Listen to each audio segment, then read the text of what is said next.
And what, may I ask, is a dear little cupcake like you doing with nasty old school books? My dear child, we haven't had school or books in ages. No school? Really? Why don't you get rid of that school book? You can drop them in here. It'll get all burned up in there. Well, of course it will, dear child. And so it should. Books tamper with man's basic, natural ignorance. Now, what could be worse than that? But I can't burn this book. It's school property. Nonsense! Apple sugar. You just need to get into the mood.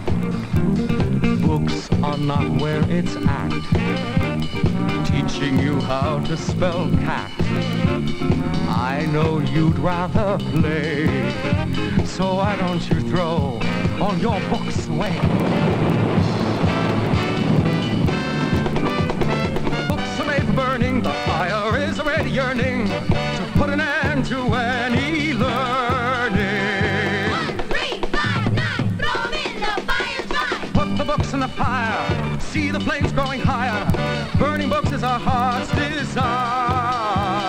2, 4, 6, 8, time to incinerate.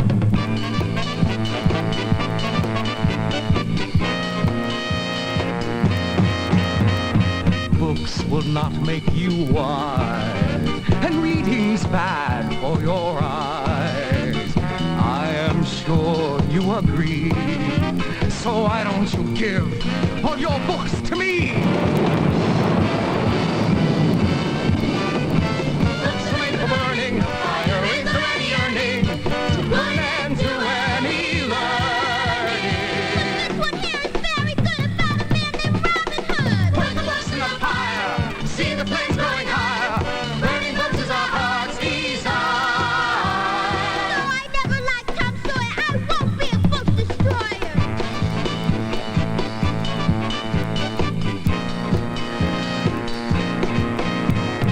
Books can only confuse, teaching you things you can't use. You should listen to me. Burning your books will set your mind free. Books are made for burning, fire is already yearning to put an end to any learning. Put the books in the fire, see the flames growing higher. Burning books is our heart's desire. Books are made for burning, fire is already yearning to put an end to any learning. No, stop! Stop. Hey everybody, I'm Skip Alzheimer. Welcome to the AV Geeks Lunchtime Streaming Show, where we watch old 16mm films. And that normally it's going against our normal protocol where we end a show maybe with Books Are for Burning or the re-envisioning of Shake Hands with Danger. But come on, I haven't shown this in such a while. It's so great. And I just showed a film on elementary bookbinding, so it just seemed appropriate. So, anyways, elementary bookbinding was a silent film. Came from the Mogul Library, but I couldn't find an entry for it in the catalog. So, I don't know what to tell you. Anywho, we got some films set up for you, and we've got one on the scanner here. This is... Did I actually change the name of it? No, I didn't. This is Rules Are Good Directions.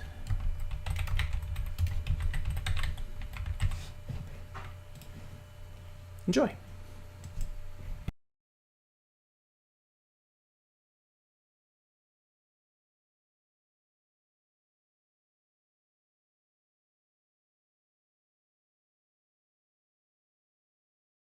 Correctly. 1 second, please.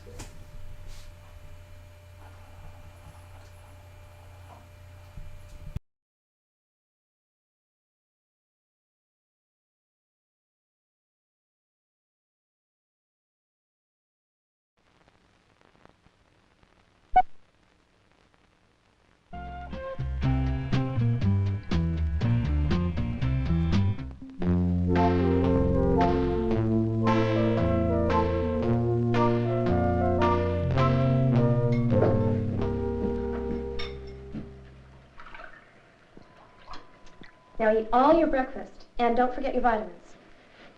And brush your teeth. And be sure to make your bed, or no TV this weekend, young lady. From the time we get up to the time we go to bed, rules are a part of our everyday lives.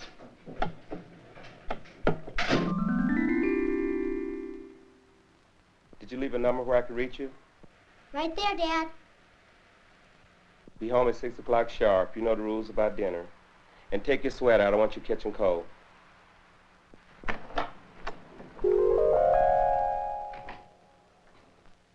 When you finish your homework, you can watch TV for an hour. Then lights out. That's the rule. Okay, Dad. Rob? Rob? Now, I want you to come home straight after school today, because we're having company tonight and I need your help. Be careful crossing the street. I love you. Sometimes it may seem like adults do nothing but make up rules. But if you think about the reason behind rules, you'd see they usually teach us good habits or protect us from harm.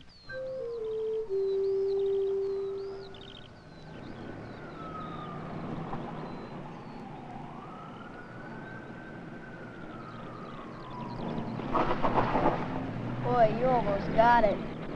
Guess I wasn't looking. That's why you should look both ways and cross the corners.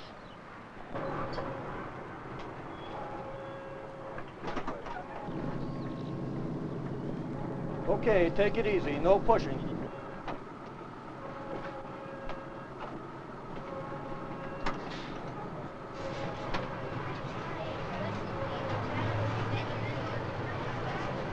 Rules are really for our benefit, even rules for the bus. Do you know some of the rules and why we have them? Stay in your seat while the bus is moving. That's because you could fall and hurt yourself if the bus suddenly turned or stopped. Don't stick your head out the window and keep your hands and arms inside. Because if you stick your head out the window, another bus or something is coming the other way. Gush. And don't bother the driver. It's not that I don't like you kids, but I've got to keep my mind on driving to keep us all safe.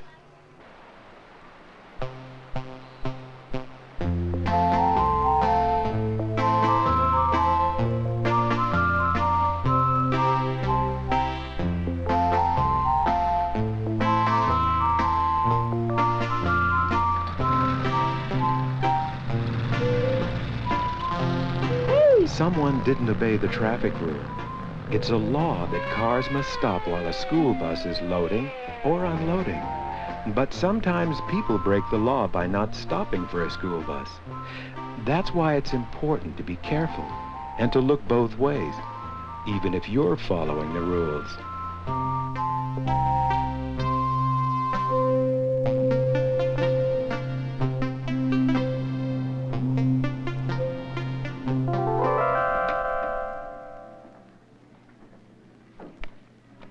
Hey, Jeff, what's going on? What are you doing in my desk? Looking for something. I need a pencil. You should ask first. That's my desk, you know. Well, I needed one, so... What's going on here? Rob? Jeff? Nothing. Rob? Jeff was looking for a pencil through my desk. Jeff, did you ask for Rob's permission? No.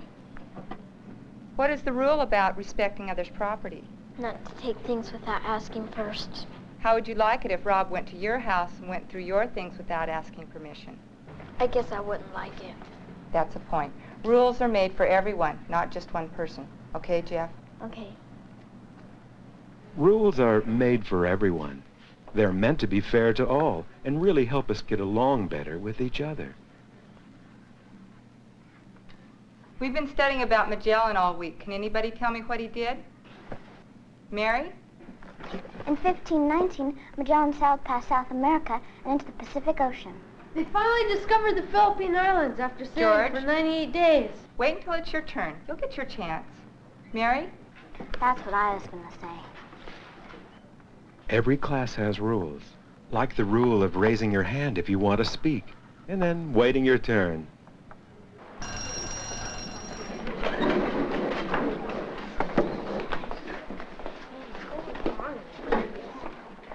The rules we learn in school are just good habits that we'll use all the rest of our lives. sorry, I didn't mean to. Next time, watch what you're doing. Oh, no, you broke This my accident wouldn't have happened if he had just followed the rules about running in the hall. What if we didn't follow the rules for standing in line?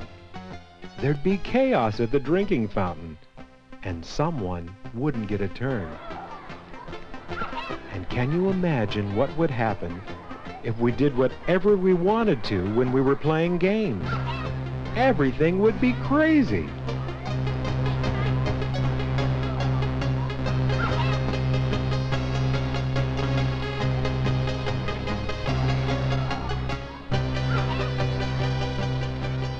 Sometimes rules can be fun, because without them, we wouldn't have games. If you think about it, rules are what make games fun to play. Pick up your marker and continue back to the beginning without falling. See you inside.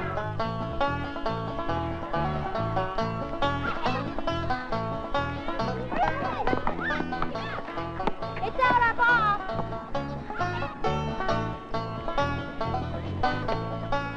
Three strikes, you're out. Yeah. When everyone follows the rules and cooperates, everything's a lot more fun for everybody. If you're walking home and a stranger offers you a ride, don't accept it. It could be dangerous. That man wants to give us a ride. Do you know him? Come on. No, but it doesn't matter. Come on. Come on, Rachel. You know the rule about riding with strangers. She's right. Some rules are meant to keep us from harm.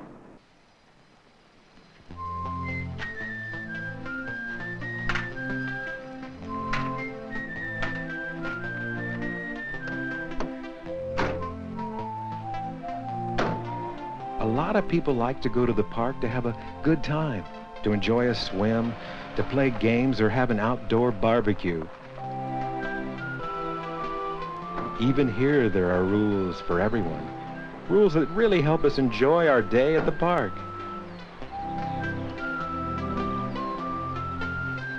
Some rules we learn are for our safety. Other rules are just to keep everything beautiful for us and others. Always close the match flap so the matches won't catch on fire, and strike the match away from you like this.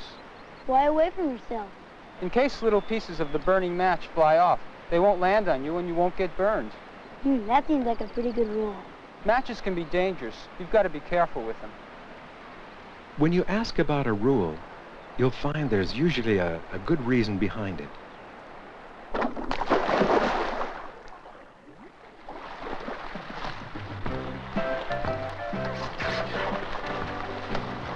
Swimming is a lot of fun when we follow a few simple rules. Don't swim when a lifeguard isn't on duty. Don't run because it's slippery and you could fall and get hurt. And if you can't swim, remember, stay in the area for non-swimmers. Sure we have rules, but they're to protect you, not to keep you from having fun.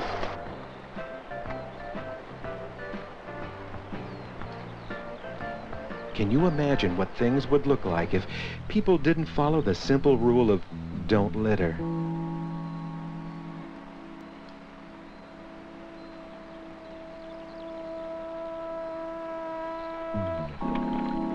Why would anyone not obey that rule, or any rule?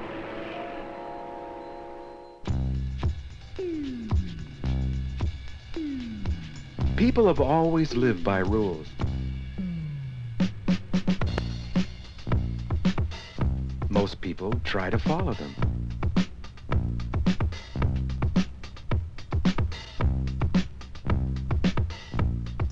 And if you look around, you'll see other kinds of rules on signs.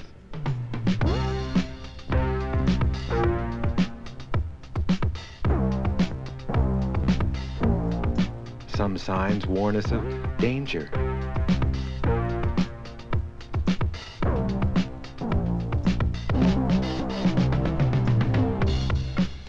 Others tell us which direction to go. Signs are a kind of rule. When we break the rules, we can hurt someone else. And sometimes we can hurt ourselves. There's a rule about getting along with others. It's a simple rule that's been around for a long time. Class, quiet down now. Do unto others as you'd want them to do unto you. Do you know what that means? I feel it means to be nice and try not to lose your temper. It also means not to fight with other people. If you dish it out, expect it to be thrown in your face. If you punch someone in the nose, expect to get it back. If you treat people good, good things will happen to you. I also think if this rule was followed more often, there wouldn't be so much fighting and hurting. I think it means if you help someone, they will help you back. Or if you do a good deed to them, they just might do a good deed back. If you're nice to people, people will be nice to you. Everywhere you go in life, or whatever you do, you'll find rules. Just like rules for math, spelling, good health, safety rules, and rules for games. We also have rules to help us get along. Rules for our government, police, students, and even rules at home. Rules were created by people and meant to be fair to all. Rules help make everything work better.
If you punch somebody in the nose, expect to get punched back. It's just kind of the way it goes. Let's watch some films about the Dinosaur Age, or watch a film about the Dinosaur Age. Circa maybe 50s, 60s. We'll see what has changed as far as information about dinosaurs. Enjoy.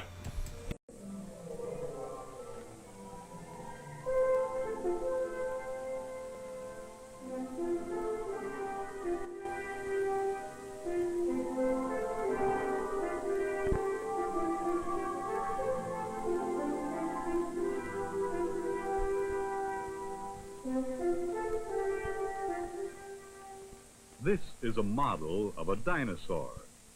The dinosaurs were a group of reptiles that disappeared from Earth at least 75 million years ago, long before the first man appeared. The word dinosaur means terrible lizard. How do we know there were dinosaurs? And how can we guess what they may have looked like? Let's see.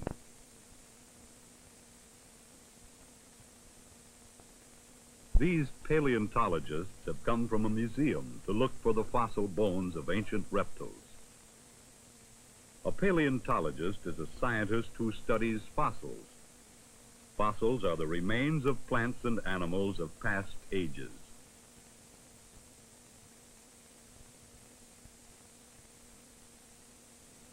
From previous fossil finds in this area, they know that their chances of finding fossils are fairly good.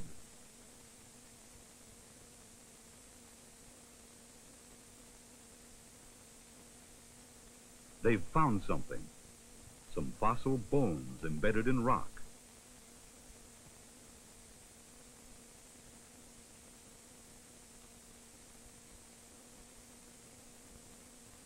They remove some of the overlying rock and dirt so they can examine what they've found.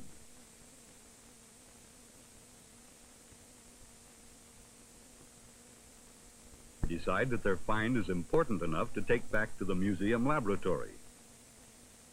First, they clear the area, being careful not to disturb the fossil remains. Now they begin the job of uncovering the fossil bones. They must work very carefully. The dirt is removed a little at a time to reduce the danger of damaging the find.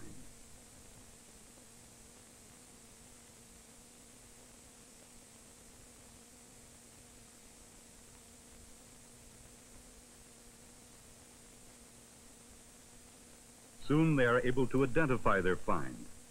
It's the paddle or flipper of a plesiosaur.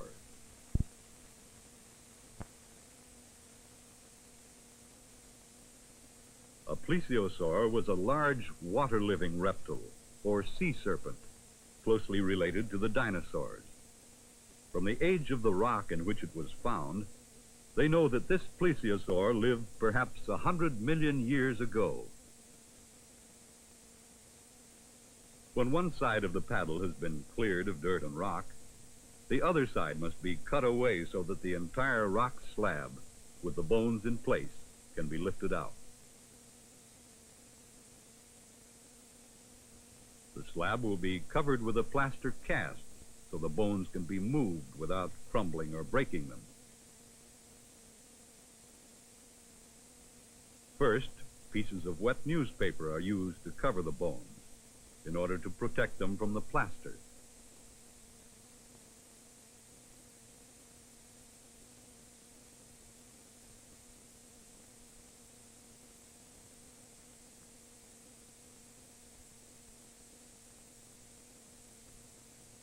Then, plaster of Paris is added to the water.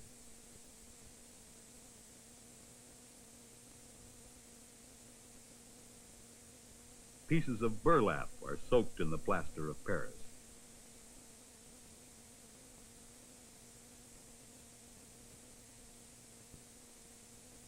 And carefully laid over the paper-covered bones.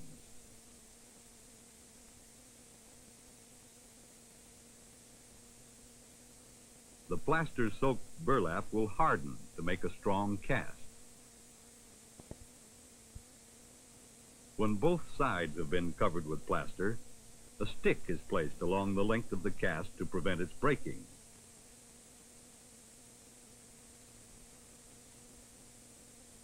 After the plaster hardens, the plesiosaur paddle, with every bone in place, is carried back to the museum.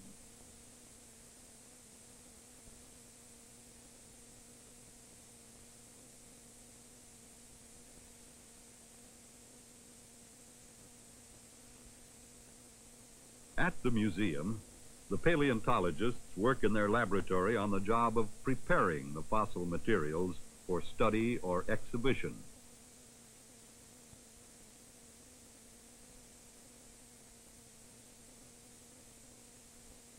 Carefully, the cast is cut away.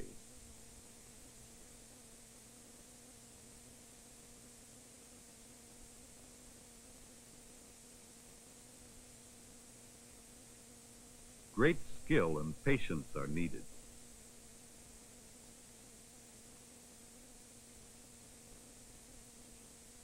The paper is lifted off. The bones must be freed from the dirt and rock that still remains.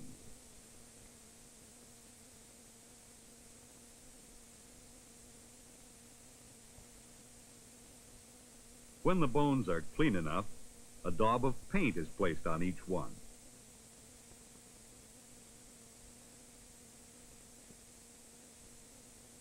Then they are numbered.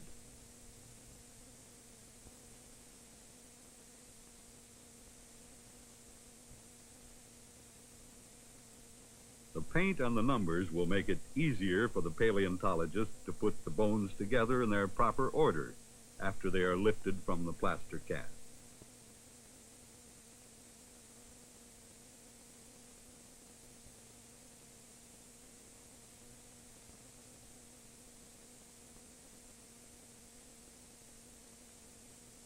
Finally, when enough fossil bones of a plesiosaur have been gathered together, an entire skeleton is assembled. The new paddle is put in its proper place. The skeleton is mounted on iron supports to hold it in a natural position. The bones of many animals collected over many years have been used to make this skeleton.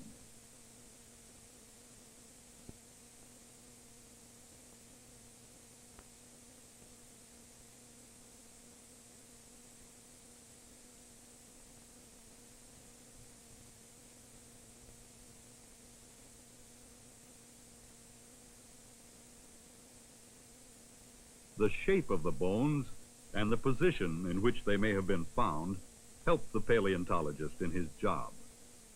The plesiosaur's skeleton has been put together as it must have been when the animal was alive.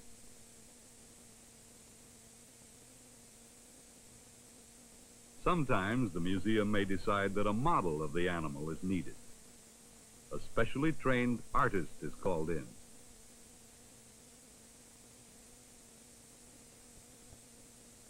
The artist works with the paleontologist to make a sketch of the plesiosaur's skeleton.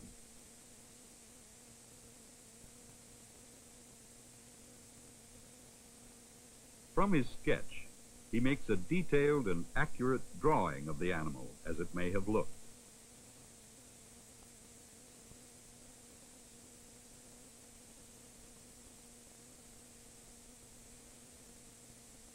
And from the artist's drawing, a model is finally completed.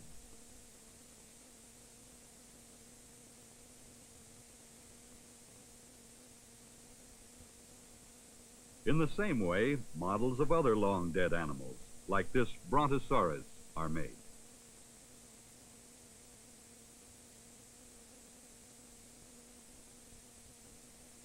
Finally, visitors to a museum may look at an exhibit like this one.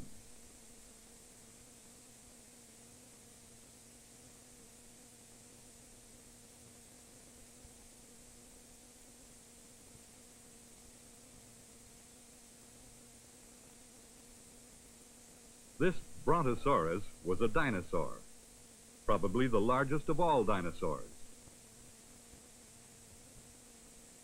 A model of a man, built to scale, will give you some idea of its size.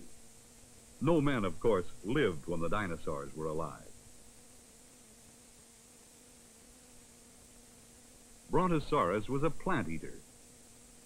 Some brontosaurs weighed as much as 50 tons, perhaps 10 times as much as a modern elephant, and may have been 60 to 70 feet long.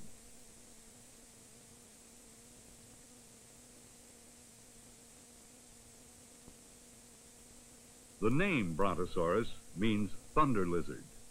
It gets its name from the fact that when it walked, it probably shook the earth, making a noise like thunder. This is Stegosaurus, one of the smaller dinosaurs, only 8 feet high and 15 feet long.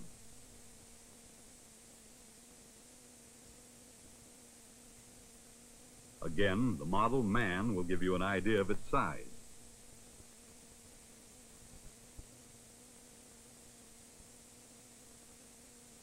Stegosaurus, too, was a plant eater.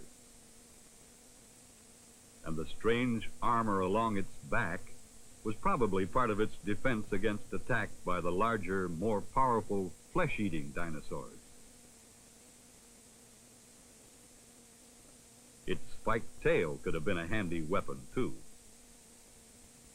Trachodon is called the duck-billed dinosaur. It measured almost 30 feet from its head to its tail. Notice the scale model man again.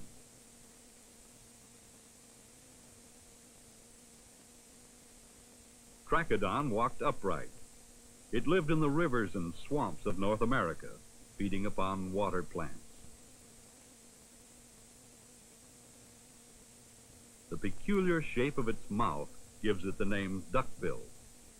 Paleontologists believe it may have strained its food from the mud, much as a modern duck does.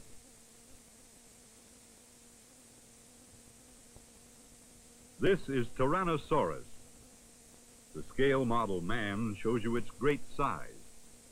Fortunately, perhaps, the last Tyrannosaurus died about 100 million years before the first man appeared. For Tyrannosaurus was the tyrant lizard, the most terrible of all the dinosaurs.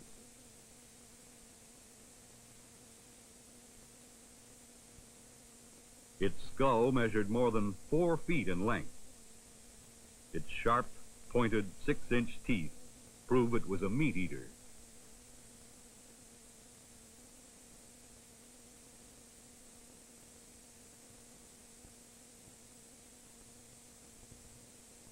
Few animals probably could defend themselves against its attack.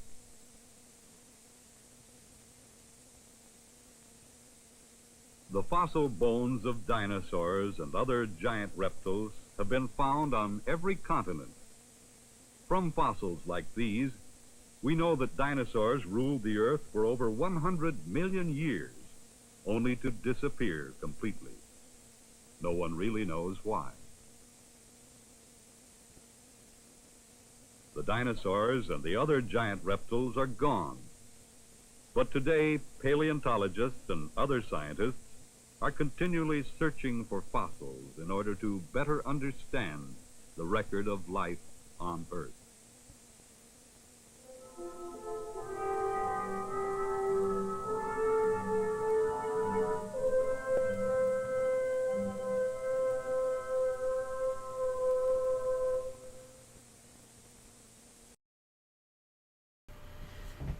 So, a lot of stuff smeared together. When I do a show at the North Carolina Museum of Natural Sciences, we talk about dinosaurs a lot. And we talk about all of the misinformation and how all those different eras got compressed, and the assumption is that all the dinosaurs lived together, and that it's not true. But anyways, still a lot of really interesting stuff to learn regarding paleontology. And let's see. So I got another film set up here on the scanner. And let me change the text for it. If you like what you saw, hit a thumbs up, hit a like, hit a subscribe or a notification. You can also get us coffee. We love coffee. It keeps us going on gray, rainy days like today. You can also, you can go to ko-fi.com/avgeeks. You can also go to patreon.com/avgeeks. That's another way you can support us. Or if you want to see more of what we've done, what we're doing, you can go to avgeeks.com, and we have a 24/7 channel there. So this is your chance to live nuclear disaster.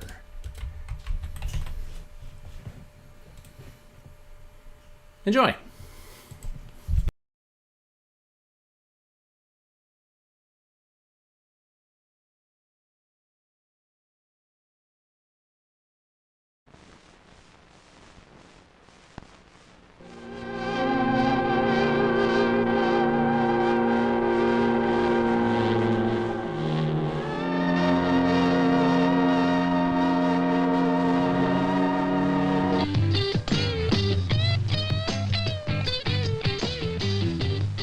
We interrupt this program to bring you this special news bulletin. After more than 6 months, peace talks between the major powers have just broken off. After an hour and a half of a planned 3-hour session this morning, members of both delegations stalked out of the conference room. Grim-faced, none of the delegates would speak to reporters, so at this point it is only conjecture as to what caused the rupture. But the disagreement obviously was serious. Confidential sources close to the talks report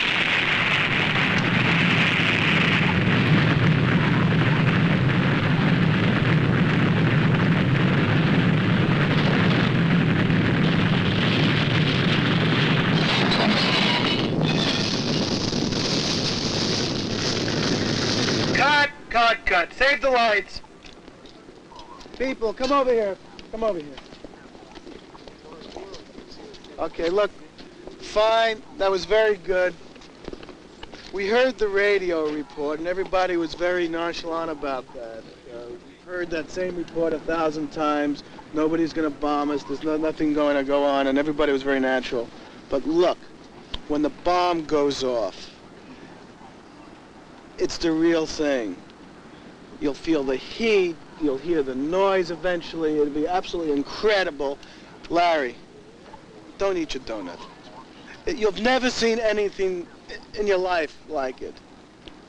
But I'm hungry. But you're hungry, I know, okay. The important thing is the reaction.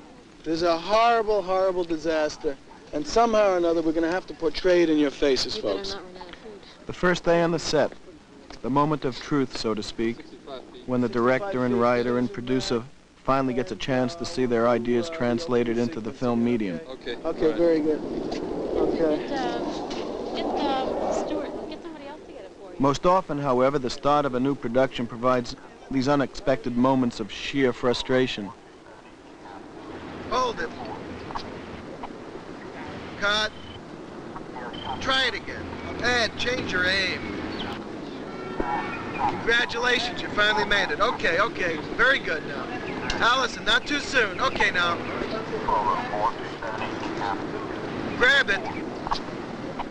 For us, the challenge to create a film about nuclear disaster is probably the most difficult in the Your Chance to Live series. We feel as if the audience is quite apathetic about the potential and reality of a real nuclear attack. Okay, let's get reaction shots now. React! More! Keep reacting. Come on now. Good, good. Come on, look serious. Okay, who's next? Hey, Larry. Okay, Larry. Oh, Larry, come on, look serious. Look scared. Okay, let's get some more reaction shots. Larry. Can we get Allison? Can we get Allison, George? No, I think we need one of Allison. Okay, let's get Allison. Okay. It's 14. Okay, Allison. We want you to look scared as if the bomb just went off. Can you do that, sweetheart? Yeah. Okay? I can't do it, but I'm not really scared. You're not really scared. Yeah, I can't do it. Do you know what a bomb is? Yes, of course I do. What is a bomb? It's a thing that goes up in the air and comes down and kills people. Okay. I'll tell you what. Marilyn, I don't want to use her. She's too precious. Okay, you ready, Neil? Ready. Okay. Lights, Paul, you're okay? Yeah. Okay, look. Okay, starting positions. At last, after 3 days of location photography, we were finally ready to analyze the footage in preparation for writing the narration script. Here comes the new animation. Looks good, good. What direction will the script take here? Well, first we ought to talk about radiation and then fallout shelters.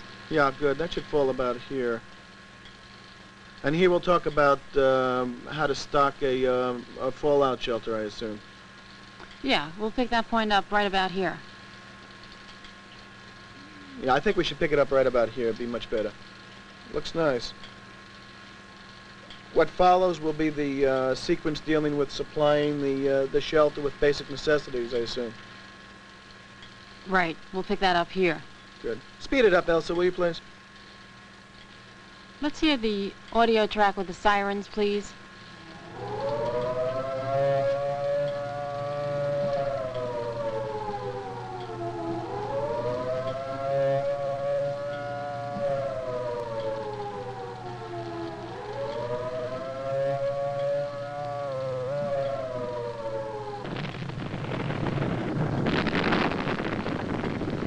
It's devastating, isn't it?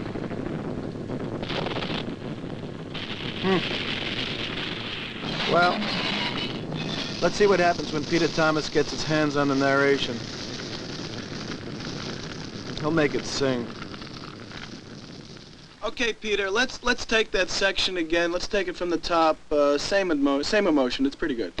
You want to put the change in this time or wait for the next take? Let's do it this time. I'd like to ask you about the interpretation. There are 2 or 3 ways we could do this, like a prophet of doom. We could do it like a reporter and sort of factual, or maybe underplay it, very casual. But the words are so frightening. I'm not sure which way to go on this. What do you think? I think we better do it softly. I'm afraid I don't want to scare them in the beginning. This narration's over the beginning of the film. Yeah. And later on, we'll scare the hell out of them. But let's do it low-keyed now. Underplay it. I got you. Okay. No time problem? No. A A warning that hopefully will never be heard, but one which should be familiar, is a series of 3 to 5 minute wavering sounds on the sirens or a series of short blasts on whistles, horns, or other devices. This means that an actual enemy attack against the United States has been detected and that protective action should be initiated immediately. The amount of time you and your family will have to prepare yourselves could be as little as 5 minutes in some locations or as long as an hour in others. Regardless of the amount of time you have, use it wisely and... Peter, on use it wisely, can you give us a change of emphasis? Yeah, you're right. Use it wisely. Let me try it again. Do you want it from the top or in the middle? Okay. Roll into it. Okay, right. The amount of time you and your family will have to prepare yourselves could be as little as 5 minutes, or in some locations, as long as an hour. Regardless of the amount of time you have, use it wisely. Yeah. In calm preparation. Take advantage of the warning you get. Immediately turn on the radio and follow the official instructions you hear. Yeah, that's good. Okay. Maybe a little heavy would kill it, huh? Yeah, I think.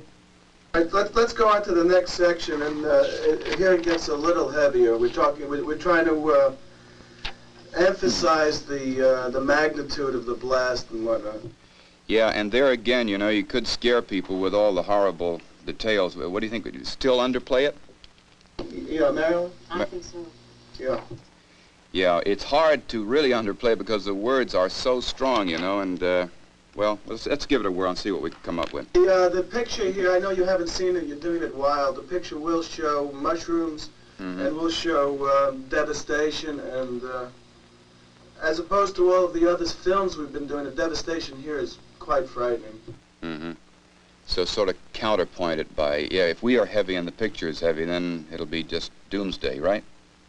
To coin a phrase. Yeah. I think the significance here is that I think we want the audience to recognize that they have a personal responsibility to themselves and to their community. And it's right near the end of the film, and it's really a wind-up leading towards the very emotional end of the film. Okay, now let's try it again, please. Right. It is obvious that the aftermath of a nuclear attack will not be a pretty sight. But survival of the blast requires each citizen to act with common sense and responsibility. For each individual must become part of an effort to get the community and the nation back to normal as quickly as possible. Yes, that's good. Better. It's pretty frightening. What do you think? Al, you in there? Yeah, hold it. I have a funny feeling that the rest of the narration should be out on location. I don't think we should do it as voiceover. I think that we have to go back to a location, go back to something that becomes significant. What do you think, Roger? What do you suggest? Well, we shot before in front of Lincoln, and then we had Washington Memorial and all. I was thinking of something like either the Capitol or White House, something like that. Well, as long as we're doing it, why don't we try for the White House? Yeah, the White House. Yeah. I like it. Okay. Can we get the White House? Sure. Yeah. Let me call up Ed. Peter? Got some changes, Peter. Okay. You're not going to believe it, but we're moving location. You what? Moving location. Moving location. But where to? Have you been to the White House? I passed it. I've never been there. Is that where we're going? We may. Here we are in beautiful downtown Washington. Right, Are you sure you want to make this on camera? Yeah, come on, Peter. We made the White House. Look at the fallout. Okay. Beautiful. Let's go back to Riddell's. Okay, you ready? Okay. I'm ready. Okay. You want to do a sound level? Let's get Yeah, it checking. 1, 2, 3. Here we are in front of the White House. Does it look okay? Fine. Okay. Focus. Focus. I want to slate it. All right. Are you ready? You do a slate? Do everything. You want to brush sure? snow off? That's all right. Oh, no, that's okay. Part of the atmosphere. Are we ready? Yeah. Okay. Nuclear disaster, same 33. Take one, roll one. Roll 4. Okay. Quiet, we start quiet, right? Okay. The thought of a nuclear attack and its aftermath is so terrible that... Mike. Let me see if I can get this on, okay. Look okay? Okay. You gonna pick up rattle in the jacket? Dan, how is that? You get anything? It's okay. You want to give me a level? 1, 2, checking. Here we are in downtown Washington. Okay. You want to do a slate on this? You got the phone? It's okay, Joe? Yeah, I've been rolling. Okay, very good. Nuclear disaster, scene 33. Take one, roll. Okay.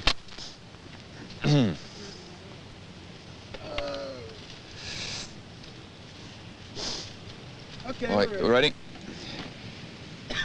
The thought of a nuclear attack and its aftermath is so terrible that most people have put it out of their minds.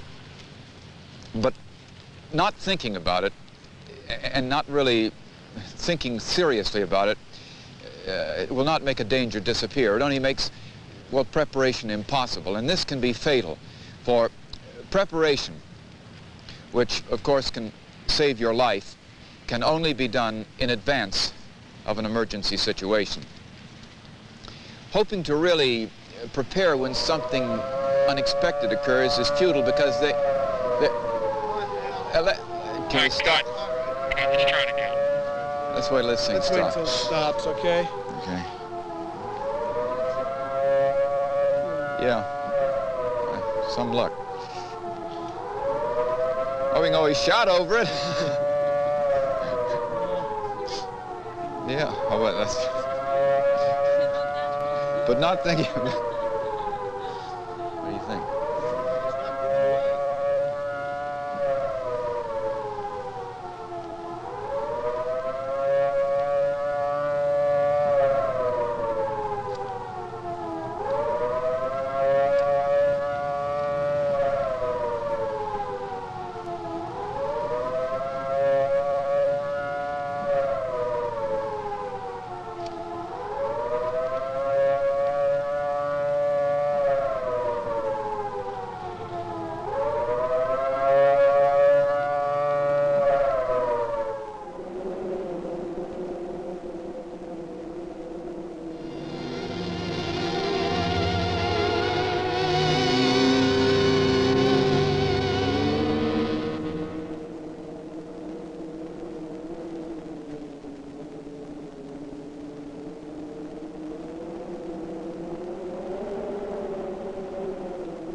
So I've shown other ones in this series.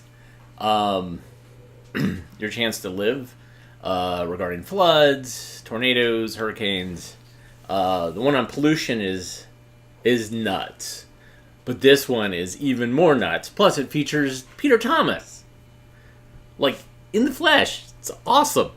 Holy cow. I'm happy that you guys got to see that. And this is why we watch all these films, because if you read the description of this film, it wouldn't say features Peter Thomas live, which has interest and significance nowadays given his all of the voiceover work that he did, and the fact that he did that show, forensic show, was it forensic something? Anyways, my sister watches that show to fall asleep because Peter Thomas. So I'm excited to show it to her to say, like, hey, look, this is what Peter Thomas looks like. Anyhow, thanks for joining us today. Had lots of interesting things that we watched. Thank you, Jeremy, for the coffee. That's a great way to support us when it's cold and gray. Caffeine cuts through that fog and that moistness. Anyways, join us tomorrow, Friday, and we'll watch some more films and, I don't know, find more surprises. This is kind of great. I mean, you know, we watched a thing about a paleontologist and archaeologist kind of digging up stuff. Well, I mean, this is what we're doing, is we're doing film archaeology. We're pulling stuff off the shelves, trying to see what they are, and digging in deep to find out what's in there. And sometimes it's wonderful, sometimes it's horrible, sometimes it's wonderfully horrible. But anyways, have a great rest of your day. You know, be aware that you need to rewind. The 919 Rewind Devil will get you. But we will see you tomorrow. Oh, as a reminder, the Lump Show was canceled, so if you're in Raleigh or the Triangle, we are going to postpone it and reschedule, probably in January sometime. Things didn't quite work out. I was kind of in this weird period where I thought I had COVID, but I don't. But also there was some scheduling stuff going on at the Lump that didn't quite work out. So, sometime in January. Anyways, everybody have a great rest of your day. We'll see you soon.